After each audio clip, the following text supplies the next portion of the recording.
شفاء لروحي وحبل المتين ورحمة قلبي وحصن الحصين. شفاء لروحي وحبل المتين ورحمة قلبي وحصن الحصين. وأمن حياتي وخير الدليل إذا تهت يوما مع الحائرين. فقرآننا هدينا والحبور وبشر يسلي الفؤاد الحزين. وفي الليل عند احتلاك الظلام سيبزغ منه الضياء. أعوذ بالله من الشيطان الرجيم. بسم الله الرحمن الرحيم. الحمد لله والصلاة والسلام على رسول الله وعلى آله وصحبه ومن والاه. أما بعد. Qarindoshlar, biz bugun darsimizning o'qiyotgan suramizningki 45-oyatiga keldik. İlgirki oyatlarda biz ahli kitob haqida, ya'ni bizga Adem alayhisalomningki dunyoga yaratilish vazifasi va shu vazifaning sinoq davrining jannatda o'tkazilganligi, bu sinoq davrida insonga iblisningki düşman ekanligi, sinoq davri tugagandan keyin Adem alayhisalom xatolashib gunoh ma'siyatga tushib, aniki bu gunoh ma'siyatdan tavba qilish yo'llari, tavba qilish eshiklarining içilişi, Adem Aleyhisselam'a şunun ügütülüşü ve üzüge iblisinin mengülük düşman ikenligi bildirilişi qatarlıq bir bölük jarayonlarni beşidan keçirib dunyoga tushirildi, dunyodagi vazifasini boshladi.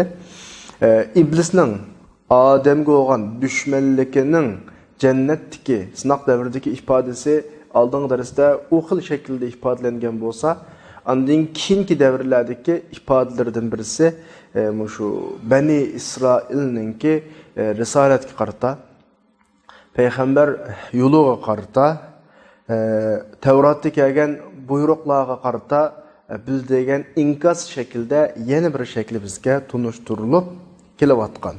Yani Yahudilarga xitob qilgan şekilde davomlashayotgan bu ahvollar. Yahudilardagi bir qism passiblik ahvollari bizga shu şekilde qanaqlanayotgan, bayon qilinayotgan. Endi bugungi darsimiz 43 oyat va aqimus salat va atuz zakata warka'u ma'ar raki'in degan. Shu xitobdan boshlandi. Bu o'xshashla Yahudi ahli kitoblar qilingan xitob. Shu orqali bizlarga yana bildirmoqchi bo'lgan maqsadlar shu shaklda bildiriladi. Ya'ni aqimus salat degani namoz degan bir dinning asosiy rukni qismlaridan birisi shakllansin deydi. Aqimus salat degani shuni shakllantirishdir. Namoz o'qishlar emas, shakllantirish, din talab qilgan shaklda shakllantirish, o'tirg'a chiqish. Va atuz zakat, zakat beringlar, warka'u ma'ar rakiin. Ruku qilg'uvchilar bilan ruku qilinglar. Bu yerdan avtorninki olgan inchki muhim nuqtasidan birisi, Bani İsrailda namoz bor, zakat bor, ammo Bani İsrailninki namozi bizning namozga o'xshamaydigan, ya'ni ruku yo'q namoz o'qishqa Bani İsrailga sizlar Muhammad alayhissalomga iymon aytinglar degan ishoratida warka'u ma'ar rakiin, ya'ni ruku qiluvchilar bilan birga ruku qilgan degan iboratni namozdan keyin ayrim ekan degandek bir mazmunni qistagan bu kallangda bo'lsin. Abdur bu oyatni izohlab deyotdi. Iqomat salat ma'rufa. Namoz o'qish, namozni shakllantirish, namoz deb bir dinning bir asosiy rukni sifatida bir faoliyatni o'tirg'a chiqish bu ma'ruf ish. Hamma bilan bilamiz namoz masalasini. Ya'ni takbir bilan boshlanib, salom bilan oxirlashdi. Ya'ni buning nurg'un shartlari bilan, masalan, qiyom, ruku, sajda qatorliq turlardan bo'lgan shartlaridan mushna oxirlashdigan bir ibodat. Ammo shu oyatning oxirida Alloh subhanahu va taolo va atuz zakata warka'u ma'ar rakiin. Yani bu yerda Alloh subhanahu va taolo ahli kitobdan keng ko'lamlik bo'lgan iymon karvoniga qo'shilishni istayotdi. Chunki bularning namozi, mo'mayadagi namoz o'qinglar degani bularga xos namoz emas. Chunki buning namozida ruku yo'q. Noğanı bu yerda warka'u ma'ar raki'in degan gapdan, ruku qilganlar bilan ruku qilinglar degan gapdan Allohning maqsadi bularning Muhammad alayhisolamga iymon etishni xohlaydi, Alloh istaydi. Bular o'ylamasinki, bularning Musa alayhisolamga aytgan iymoni ularni Muhammad alayhissalom apkagan shariatga bo'ysunishdan afv qiladi, qutqizib qoladi yoki shuningga yetarlik Musa alayhissalomga aytgan iymon deb o'ylamasin. Va demisinki bizning dinimiz yetarlik demisin. Islom degan din yo'q odamlar kelgan mushrik kufarlar deb demisin. Deb Alloh subhanahu va taolo bularga warka'u ma'ar rakin. Yani sizlar musulmonlar bilan ruku qilinglar. Ya'ni sizlar burun Musa alayhisalom iymon etgan bo'lsanglar, Muhammad keldi sallallohu alayhi vasallam. Sizning butun ishlaringiz amaldan qoldi, sizlar buningga agisizlar. Davatidi.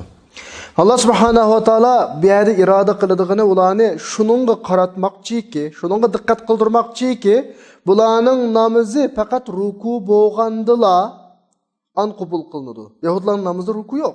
Garchi sajda bo'lib qolsa-mu. Ikkala holatda Allah subhanahu wa taala bularni payg'ambar alayhissalatu vasallamga iymon etishning zarurligiga qaratyapti yana. Maqsad bu yerdagi maqsad. Allah subhanahu wa taala ilgirki oyatda "Va la tashtaru bi ayati thamanan qalila" degan vaqtida ularni aksining talab qilinganligini, bular qilayotgan normal shug'ullanayotgan ishning aksining talab qilinganligiga, asli Allohning talabininki bular qilayotganning dal aksi ekanligiga qaratmoqchi edi shu vaqtida. Yani bular iymonni setib olib bir pay topgan şekildeki bir ticaretle tanlaşı kerak degenge qaratmoqchi Allah ilgirki oyatdagi gap. Biz buni ilgirki oyatimiz so'zladik. Bular dal aksi bo'yicha qilyapti Allohning irodasining aksi bo'yicha. Ya'ni iymonni birib, maddi yo'lni tashlab, buning qarshiligida dunyoning ozgina mol-mulk, matolarga erishyapti. Allah buning aksi mening istaganimda bularni bu nuqtaga qaratmoqchi bo'lgan ilgirki oyatda. Bularning bu ahvoli cho'qim Allah istigandek bo'lish uchun bular cho'qim eng oxirgi payg'ambar alayhisolatu vasallam iymon etgan bilan bo'ladi degan shaklda ma'ni keyindilam aytyapti. Sizlarning dunyo yo'lini tanlamay, din yo'lini tanlashinglar mush payg'ambarga ergashganda bo'ladi. Chunki biz oldingi soatda ancha-muncha qisqa o'tdik. Ahli kitoblar moddiga bekroq berilgan kishilar. Bularning kallasida dünya pek çok urun egallagan. Dünya imtiyozi, dünya nufuzi, mal-mulk çok imtiyozini egallagan mesela. Bular burun Arablarni qo'rqitdi. Bir payg'ambar keldi, birlashib sizlarning janglarni birimiz deb. Demak, çoğunu nufuz egisi, nufuz sahibi bo'lishni istaydi bular. Ama payg'ambar Arablardan chiqqandan keyin bularning shu hamon burun iroda qilgan, maqsad qilgan arzu armonlarining amalga oshmaydiganligi o'tirg'a chiqdi. Nufuz sahibi bulanmaydiganligi o'tirg'a chiqdi. Agar iymon haqiqiy bo'lib qolsa, payg'ambar kimdan chiqsin, qaysi millatdan chiqsin, nimaga buyursin, bu ijro qilinishi kerakdi. Lekin bularning iymoni haqiqiy bo'lmagan bo'lg'achqa, bular bu dunyodagi yashash, turmush uslubi shu iymonni desteklab olib, dinni desteklab olib, dunyo manfaatiga erishadigan bir ahvol bo'lg'achqa, bular buni qabul qilmay qoldi. Allah şu ilgirki oyatda sizlar to'g'ri yo'l tutinglar. İmandan tashlab, iymonni birib, dunyo manfaatini tutadigan ishni qilmanglar. Buning uchun sizlar bu payg'ambarga iymon etishinglar kerak degan shaklda oyatni keyinga ergashtirib keldi. Mana bu Allohning rozi bo'lish uchun, Allohning rizoligi uchun birdan-bir yo'l. Alloh subhanahu va taolo ularningki yangi dinga qarata takabburlikni yiqmoqchi bu yerda. Şu bularni musulmonlar namoz o'qigandek namoz o'qishga buyurdi. Musulmonlar zakat bergandek zakat berishga buyurdi. Ular o'ylamasinki, bularning Musoga yoki Tavratga aytgan iymoni bular buyurilgan, iymon etishga buyurilgan yangi payg'ambar gap bo'lgan degan qabul qilinadi deb o'ylamasin. Ularning Muso bilan Tavratga aytgan iymoni agar haqiqiy zodi iymon etishga olib qolsa, ularning Muso alayhisalom bilan Tavratga aytgan iymoni haqiqiy iymon bo'ldigan bo'lib qolsa, Muhammed Aleyhisselam'a iman etishni bularning ustiga qana qiladi, vacib qiladi. Çünkü Tavratning o'zimi payg'ambar Aleyhisselam'a iman etishni bularga buyuruydi. Yani ularning payg'ambar alayhissalomga iymon etmaganligi bu yerdagi masala xuddi Tavratga kofir bo'lgan. Tavratning ta'limotlarini buzgandek bir ahvol. Bu masala aniq masala. Endi namoz yuqorida deganimizdek bandaninki Robbining oldida turish hozirligi bu, ya'ni o'zini Robbining oldida turgan bir xil holati. Endi banda Allohning oldida turgan vaqtida cho'qim o'zining ko'nglidagi butun takabburlik, cho'ngchilik hammasi yo'q bo'lishi kerak. Uning o'rniga u banda Alloh subhanahu va taologa bo'ysunish, bosh egish, xarulush bu holatga kirish kerak banda mutakabbirlikning o'rniga. Mutakabbir odam o'zi oldida turgan Robbini ko'rishdan g'ofil u. Ya'ni ko'rmaydi u. Garchi Allohning oldida turib namoz o'qiyotgan bo'lsa-mu, o'zini Allohning oldida turgandek his qilmaydi u. Namozda Allohning oldida namoz uchun turganligidan xuddi Allah bizga ado qilish vojib qilgan shaklda turishdan g'ofil u. Qanday shaklda o'qiyman namozni bu qilib kelmaydi. Yani yetti osmon ustidan Allah farz qilgan bir shakli var namozningki. Mush shaklda ado qilinadigan namoz uchun Allohning oldida turganligini g'ofil. U namozni shu shaklda o'qiydi hamda shaklda. Mana bu odamning bu xil takabburlik holati Allohning buyrug'ini bo'ysunishi rad qilganligi, bu payg'ambarga iymon etmaganligi rad qilganligi. Ma payg'ambarga iymon etmaymiz deganlik rad qilganlik. Endi oyatga qarasak, namozdan keyin zakot keladi. Chunki banda, ya'ni mu'min banda o'zining hayot ritmini o'zi va ma hayotda harakat qilishga qodirlanmaydiganlarni sig'diradigan shakldagi bir manfaatlik xizmatga qaratish kerak. Dinning bizni talab qilayotgani o'zing uchun yasha bu emas. Bir odam iqtisod topdi, go'zal. Din buni talab qiladi. Sa'iy qilishni talab qiladi, turishni talab qiladi. Ammo bu iqtisodni o'ziga yetkichilik topdi, bu bo'lmaydi. Cho'qim boshqalarga yetish kerak, u atrofidagilarga yetish kerak. Chunki bu hayotda sana o'xshash sa'iy qilolmaydiganlar va kichiklar va yetimlar va qarilar va egichaqsizlar va bularning hammasi sahibsiz qolsa olmaydi ma jamiyatda. Din buni talab qiladi. Alloh subhanahu va taolo bizni zaminda tirishish, xizmat qilish, tijorat qilish, kasb qilishga buyurgan vaqtida, shuni talab qilgan vaqtida Alloh bizdan qanaqdir u bizning ehtiyojimiz miqdorida bo'lishni talab qilmaydi. O'zingga yetkichak bo'lsin demaydi uni. Balki bizning harakatimizning hayot ehtiyojimizdan ko'proq bo'lishini talab qiladi. Chunki biz o'zimiz uchun ishlasak bo'lmaydi. Bu orqali bizning qilgan harakatimiz hayotda harakat qilishga, sa'iy qilishga qodirlanmaydiganlarning hayotini o'ziga olsin deb, shu bizdan kengroq, bakroq turishni talab qiladi. Shunda o'g'anda jamiyat hammani o'ziga normallasha oladi. Jamiyatdan adovat, hasad yo'qaydi, qalblar bir-biriga pokizlashadi. Agar shu bo'lmasa, hamma odam o'zi uchun harakat qilsa, hamma odamning yeydig'ini, kiydig'ini, ishning ehtiyoji o'zining yangiq bo'lib qolsa, jamiyat buziladi. Cho'qim jamiyatda bir-birlik odamlarga ehtiyojlar qilish kerak. Bir-birlik odamning beshini silishi kerak. Sil rahma umumlashish kerak. Jamiyatda inoqlik, ittifoqlik, muhabbat shakllanishi kerak. Bu dinning talabi. Shu nuqtadan oyatning o'ttiridagi mazmunda va atuz zakata, sizlar zakat beringlar deb bani o'tirib qo'ygan. Ondan keyin 44-oyatga kelsak, ya'ni shu yahudlar xitob qilgan shaklda Alloh bizga ta'lim beryapti. Atamuruna an-nasa bil birr va tansawna anfusakum va antum tatluna al-kitaba afala taqilun.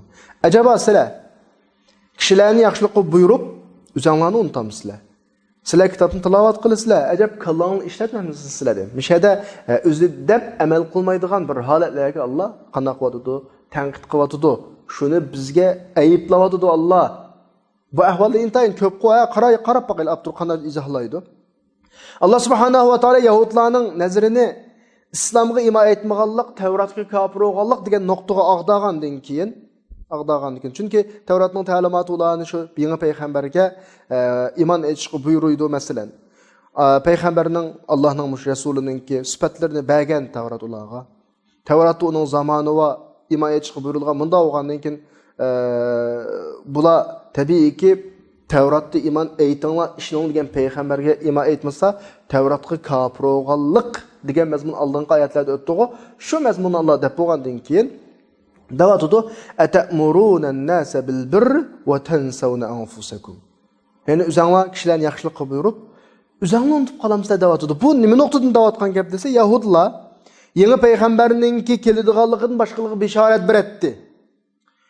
Aşı peygamber kelib qolsa, shuningga iymon aytadiganligini e'lon qiladi bu burun. Endi Allohning payg'ambari kelgan vaqtida bu payg'ambar o'zining qavmidan bo'lmag'achqa buni kafir bo'ldi, inkor qildi. Chunki bular asli bu yerdagi kuch nupuzning o'ziga bo'lishni umid qiladi. Ya'ni yangi payg'ambar mushuning orasidan chiqish orqali nupuz mushuning bo'lishini umid qiladi. Ammo arablardan keldi o yangi payg'ambar bularning nupuzning yo'qaydiganligini bildi, iqtisodiy xo'jayinlikning tugaydiganligini bildi-da, bu payg'ambar olib kelgan risolatga bular kafir bo'ldi. Bu yerda bir nuqtaga diqqat qilishimiz kerak. Bu oyatlar Yahudilar haqida tushganligi, Yahudlarning bu masalasi haqida tushganligi, qanaqdir buning ma'nosi Yahudilarga ham tatbiqlanadi deganlik emas. Ma'noda kallangizni aniq olsin. Balki bu oyat bütün ehli kitapning hammaga, hatto mu'min emaslardan tortib hammaga o'rtaq tatbiqlanadi. Chunki bu yerda bizning oyatlarda xato qiladiganimiz temining, ya'ni sababning xosligi emas, balki mazmunning umumligini xato qilamiz biz oyatlarda. Lafzining omligini xato qilamizda.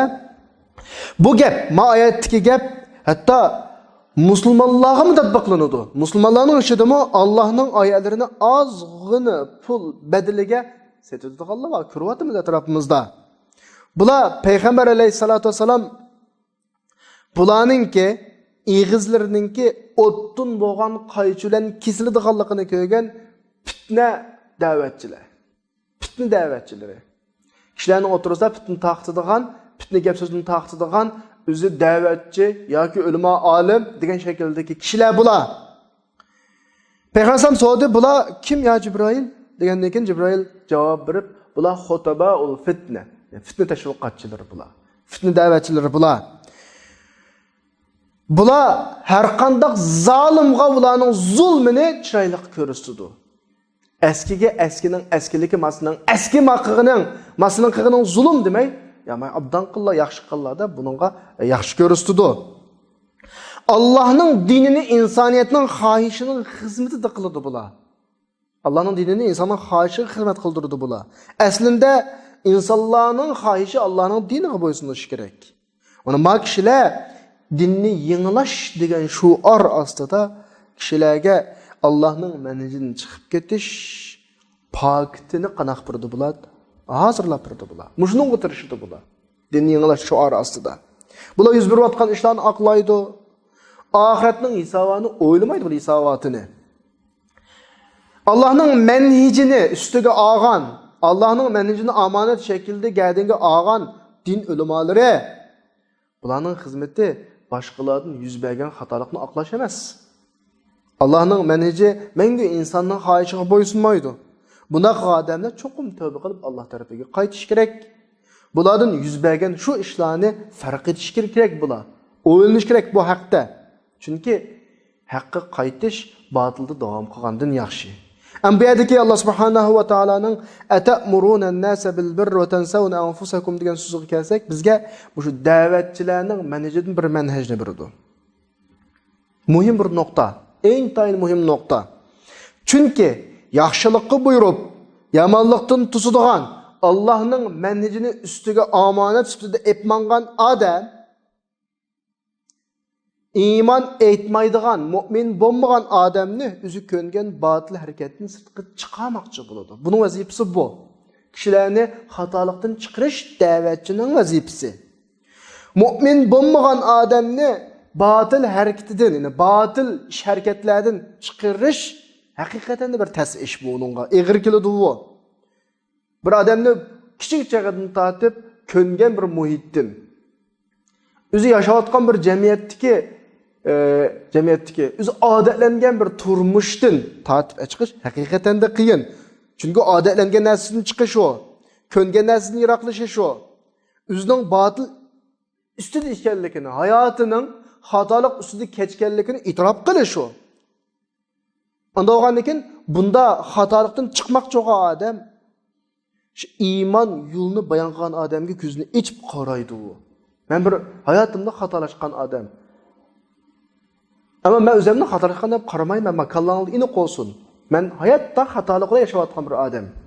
Ama hech kim men xatolik yashayapman deb anda yaşamaydı. Hammadan o'zining qilganini to'g'ri deydi. Endi birisi kelib, bir da'vatchidan birisi kelib, menga da'vat qilib, tushundirish orqali mening xato yo'lda ekanligimni menga tushundirib, meni to'g'ri yo'lga yetaklamoqchi bo'ladi. Men necha 10 yil, necha 20 yil bu yo'lda yashagan. Mushu muhitda o'sib cho'g'an odamman. Mening qanim, go'shim hammasi ayrılib ketgan bu yo'lga. Bu meni boshqa yo'lga chiqarmoqchi. Menga bu og'ir keladi. Lekin haqiqatligini tushundim. Lekin Maşta vaqtida men nayda diqqat qilaman. Nimaga diqqat qilaman? Mao meni ma yo'ldan chiqib ketishga talab qiladi. Qarab baqay, o'zi qandaroq deb men onunga diqqat qilaman onunga men.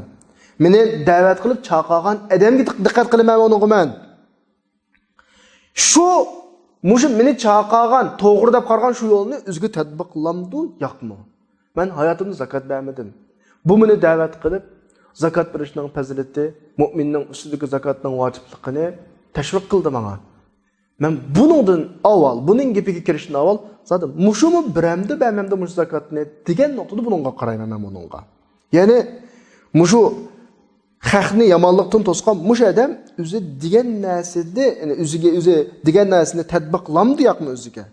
Tatbiqlasa, ya'ni bu meni zakatga chaqirgan odam o'zini zakat bersa, yaxshilikqa chaqirgan odam o'zini yaxshilik qilsa, bu odam meni qilgan da'vatida rostchil tatbiqlamasa, bu yana mening aslidagi hayot harakatim bo'lgan botilga qaytishimga o'zrab qoladi menga. O'zi qilmaydigan narsani chaqirib turib, quruq gapga deblam o'zimning qilg'ashga yenib ketaman men. Buning jinoyatning hammasi shu da'vatchiga, ya'ni o'zi diginga o'zi amal qilmagan, o'zi chaqirib atqanga o'zi amal qilmagan shu da'vatchiga keladi. Din degan nima desa yig'inchoqlagan vaqtda og'izdan chiqadigan so'z ish harakatda ifodalanadigan ish bir odamning suluki. Ikki narsa yig'inchoqlashqa bo'ladi. Din degan gap qilgan ish. Bu din. Gap ish harakatdan shunda ayrilib ketsa, diginim bilan ish harakatim uyg'un kelmasa, ma da'vat zayi bo'lib ketgan edi. Şonlaşqa Qur'oni Karimda Allah subhanahu va taolo sura Sab'ninki 2-3 oyatida ya ayyuhallazina amanu lima taquluna ma la taf'alun kabura maqtan 'indallohi an taqulu ma la taf'alun. Bu şekilde yani ey mu'minlar nimishqa qilmaydigan ishlarni deysizlar. Yani deginga amal qilmaysizlar. Bu Allohning nazarida intayin ig'ir jazo bu, intayin ig'ir g'azab kuchaydigan ish bu da'vatidir. Nimishqa? Chunki sen üzəng tusuvatqan işini qığınыңni kögen adam senin yağancı, aldamcı işkellikini bilib alalaydı. Sen razı olmagan üzünge qilishqa razı olmagan bir iş bilen başqalarga xoş bishrat bilib başqalarni onu çaqıramaysa sen onu. Sen üzəng qılmagan işini haqqı çaqıramaysa. Şonaş Qur'oni Karimda bu dinning tunji da'vatchisi bo'lgan payg'ambar alayhisolamni sifatlab laqad kana lakum fi rasulillahi uswatun hasana. Rasululloh sizlarga eng go'zal ulgu bor deganni biz Qur'oni Karimdan anglaqliq biz. Ya'ni ma yo'lning manhaji, ma dinning manhaji tatbiqlash bilan bo'ladi, tatbiqlamasa bo'lmaydi bu yo'l. Deb qo'yash bilan, yezib qo'yash bilan, so'zlab qo'yash bilan bo'lmaydi bu.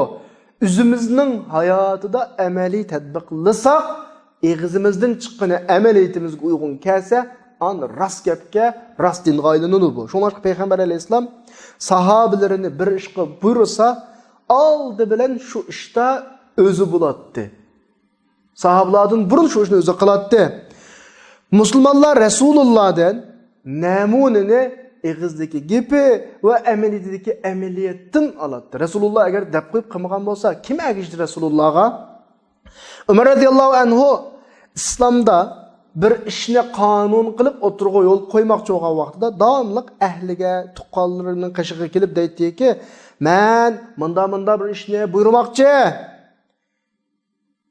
Allah bilen qasamki arаңlardan bu işe xilaflık qıldıqanlarını körsem, Müslümanlarga ibret jaza qilama bunu men sizlarga deydi. Ömer radıyallahu anhu.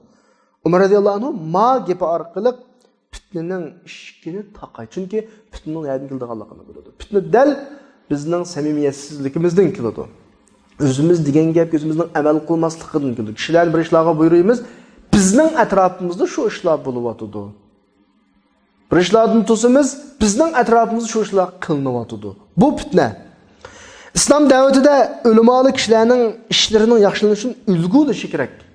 İslam davati, ama boshqa dunyo bilimlarida unda emas. Boshqa dunyo fan bilimlarida namuna bo'lish talab qilinmaydi. Dindan boshqa yerda. Diniy bilimda ham shunda. Masalan, nayte ko'zga ko'ringan bir ximiya olimidan birisi tilga olinsa, hammadan qoyil o'g'idek zodi ximiyada uchiga chiqqan bir olim endi bu. Bu olim ximiyada uchiga chiqqan bilan bu haroq ichidi, uni qiladi, buni qiladi deb siz uning ish axloqi, yurish-turishlarini desangiz, men deymanki, men uningdan ximiya bilimini olaman, chunki bu ximiya sohasida bu nayte ko'zga ko'ringan cho'ng mutaxassis ekan bu. Lekin men uning ish axloqini nima chatag'im, uning bilimini olsam bo'ldi deyman men uni. Masalan bu. Yine dinden başka, din alimidan başka dünya penleri içindeki her qanday alimning ahvoli bu. Bir adam doktorluqni qattiq usti biladi. Men onundan ügenmekçi, ama onun yaman axloqi bo'lib qolsa, men deymanki, yaman axloqlar nima chatag'im mening. Ügünüp olsam bo'ldi deyman. Demek dinning dunyodagi boshqa fanlardagi ulamolar, boshqa sohadagi ulamolarda ularning axloq bu jihatdan namunalishi shart emas. Ama din ulamoları unda emas. Ama bir alim kelib sizga to'g'ri yo'lni ko'rsatyapti. Siz onundan dininizning bilimlarini elayotsiz. Undan keyin qarasangiz u haroq ichiyotdi, o'g'irlik qilyotdi, bir narsani chekyotdi. Anglamsiz uning gapini shundan keyin bo'ldi, sizning nazaringizning shu amaldan tushadi. Uning gapini anglashni xohlamaysiz, billa o'tmaysiz. Uning bilimi har qancha olib kelsin, uning so'rinda o'tmaysiz. Siz deysizki, bo'ldi bunda aldamchilik yetarli deblam, tashlab etasiz uni. Dini alim bilen başka xil alimlarning farqi bu. Başka xil alimlar o'zining kasbini qilsa bo'ldi, uning ijtimoiy axloqi, suluki, yurish-turishi chatoq yo'q. Ama dini alimninki hamma jihatda ulgu bo'lmasa, o'zining da'vatini qilolmaydi. Buning da'vati yolg'on da'vat turadi. Demak, dini alim yuqoridagidek cho'qim namuna bo'lish kerak u. Qanaqdir bir yomonlikni boshqalarga tusab o'zi qilmasligi kerak. Bir yaxshilikqa boshqalarni buyurib, o'zi ijro qilmaydigan ahvolni qilmasligi kerak u. Kishilarning hammasi mushu olimni nima ish qiladi deb ko'zlarini yo'g'on ochadi. Mushlar nima ish qiladi deb ashunga qaraydi. Islom ilmiy manhaj bilan ilmiy taqitishdan ilgari amaliy, suluki, axloqiy gaplar bilan taqaydi islom.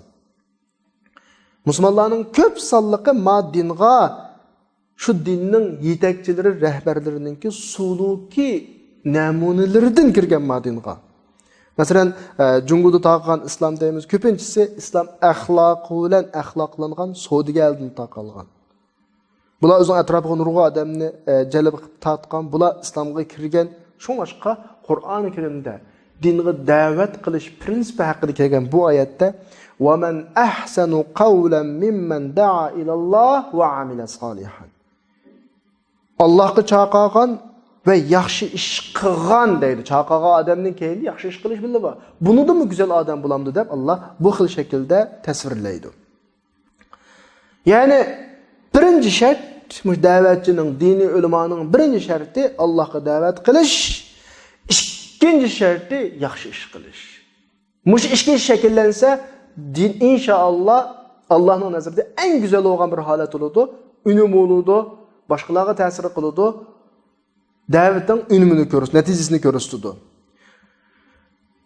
Ayetin ahırdaki inneni minel muslimin. Yani bir noktaya dikkat kılın. Hazır okuyan ayette Surah Fussilet'in 33. ayetinde. Ve men ahsanu qawlan mimmen da'a ilallah. Allah'ı çağırıp, yaxshi ishni qilib, men musulmon degan odamdimmi, sizi güzel adam bo'laman deydi Alloh ayetida. 3 xil ahvol bor. Birisi chaqirish, da'vat qilish. İkincisi yaxshi ish qilish. Üçüncüsü yaxshi ishni qilib bo'lgandan keyin bu yaxshi ishni üzgün nisbat bermay, men qildim uni demasdan, men musulmon. Mendan chiqqan bu fazilat, bu axloq, bu güzellik İslamның neticesinde şu işlerini İslam'a nispet veriş. Birovlarga yaxshilik qilib, uni musulmonga, islomga nisbat berish. Bu da'vatchining axloqlarining birisi. Ya'ni oxiridagi innani minal muslimin degani, bu yerda yuz berayotgan go'zallik, fazilatni o'ziga nisbat bermay, o'ziga tava qilmay, fazilatni islomga tava qilish kerak. Mushtovoga vaqtda andikin islom taqaydi, andikin da'vat o'zining kuchini ko'rsatdi. Mesela deb baqsanglar bo'ladi. Biz o'zimizni davomli musulmon deymiz, ama musulmon emaslarning ishlarini qilamiz. Bu aynı şekilde bugün okugan "Atamuruna an-nasa bil birri ve tansawna anfusakum" degan oyatning o'ziga tushibdi bu. Ma oyatda Alloh subhanahu va taolo Yahudlarning o'zi qilmaydigan ishlarni deydiganligini, yani diginga amal qilmaydiganligini bizga deb beribdi masalan. Agar ular Yahudlar Tavratga haqiqiy iymon etgan bo'lib qolsa, Allah'ın Resulü'ne iman etdi, İslam'a iman etdi. Çünkü bu Tevrat'ta buyurulgan, lekin bular özünü unutdu. Yani bular Tevrat'a karşılık kılan tunç adamlar, çünkü egeşmedi bular. Bular şu yeni dinge iman etishga buyurayotgan kitobni tilovat qilyotdi şu vaqtda, o'qiyotdi, ko'z oldida bor o kitob, ama amal qilmayotdi. Undan boshqa bular Payg'ambar alayhisolatu vasallamning vazifasining, risolatining, payg'ambarligining rostligiga ta'kid qiladi bu kallasda. Buning ishonchi va bularning. Lekin birlam ish iman etmaydi. Kallasda ishonadi buningga. Agar ularning bir zarrachilik aqliga sho'p qolsa, o'zi o'qiyotgan shu kitob bulardan talab qilayotgan talabga iman etgan bo'ladi shu ishni. Lekin bular aqli o'ylamaydi ular. Bular ziminda o'zini yo'g'on qilishni, nupuz, kuch, tepishni o'ylaydi bular. Oyat yuqori degandek Ergizmo Yahudlar xas emas bu ahvol. Belki Yahudlarning mushi ishni qilgan har bir odamga xarakter jihatda iymon etish yoki normal boshqa iymonning ichidagi juz'iyatlar bo'lsin, o'zi deb amal qilmaydigan yoki dinning ta'limotini boshqalarga deydi, o'zining manfaatiga kelib qolgan vaqtida cho'riydigan. Bu xil ahvollarning hammasi yuqorida Alloh aytlagan Yahudlarning sifatining tahtiga daxil. Ayet her gözümü birov hakkında sözleyotgan bolsa, onunğa xas emas. Bu normal ulumul Qur'an okuyan adamın hemisi bildiğin ahval. Ayetlerde bizge düşünüşümüz için bazı suallarga cevap şekilde, yüz bergen hadiselerge iniqlama şekilde yoki o'tgan ummatning qissi şekilde bayan kılındı Qur'an. Ama bunun hemmisinin tüp maqsadi biz. Yani biz ne? Terbiyelemek Qur'an. Bizden bazı natoğru olmayan işlerini tazlamakçı Kur'an. Şuna aşkı ayet bizge tatbiklanıdı. Bu hakta her bir adam özünün kalbiden, özünün vicdanının, imanının özü surap baksa buladı. Çünkü o imanının, vicdanının hesabını verdiğini kıyamet günü özü yalğız birdi Allah'ın aldı da. Allah hem öyleni bu xil naçar ahlaklardan saklanıdığan müminlerden, Müslümanlardan kılsın. Ve ahiru da'vana enelhamdülillahi rabbil alemin.